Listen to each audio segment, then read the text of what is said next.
నమస్తే స్టూడెంట్స్, ఇట్లు మీ తమ్మిన రవికుమార్. ఇక్కడ చూడండి, నేను గుర్తింపు లేని పాఠశాలను నడిపితే విద్యా హక్కు చట్టం ప్రకారం, ఇది 2009 ప్రకారం, రైట్ ఎడ్యుకేషన్ యాక్ట్ ప్రకారం నాకు డిఈఓ డిస్ట్రిక్ట్ ఎడ్యుకేషన్ ఆఫీసర్ జరిమానా విధించాడు. అయినా కూడా నేను 8 రోజులు పాఠశాలను నడిపాను. అయితే నాకు మొత్తం ఎంత జరిమానా విధిస్తారు అనేది క్వశ్చన్. ఇది విద్యా హక్కు చట్టం సంబంధించి అడిగిన క్వశ్చన్. సమగ్రంగా ఇది పర్స్పెక్టివ్ ఎడ్యుకేషన్లో కానీ, టెట్లో కానీ, డిఎస్లో కానీ అడిగే ఒక విధానం, ఒక చట్టం, చాలా ఇంపార్టెంట్ చట్టం. అది విద్యా హక్కు చట్టం 86వ రాజ్యాంగ సవరణ ద్వారా 2002వ సంవత్సరం జరిగిన విధానం ప్రకారమే వచ్చిన చట్టం.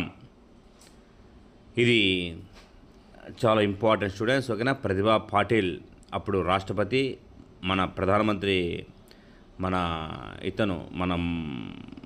మన్మోహన్ సింగ్ అప్పుడు ఉన్నారు. ఇది ఏప్రిల్ 1, 2010 భారతదేశం మొత్తం అమలైంది, ఒక ఎక్సెప్ట్ పాకిస్తాన్లో కాకుండా. ఓకే స్టూడెంట్స్, అది కూడా ఇప్పుడు ప్రస్తుతం పాకిస్తాన్ కూడా అమలవుతుంది. ఎందుకంటే రద్దు, అది ఒక జియో సెక్షన్ రద్దు అయింది కాబట్టి అది కూడా ఇప్పుడు తొలగించారు కాబట్టి పాకిస్తాన్ మొత్తం ఇప్పుడు అమలవుతుంది స్టూడెంట్స్. ఓకేనా. ఇది చూడండి, విద్యా హక్కు చట్టం సంబంధించిన క్వశ్చన్. ఏ 2 లక్షలు, బి 1,80,000, సి 1 లక్ష, డి 2,40,000 అడిగాడు.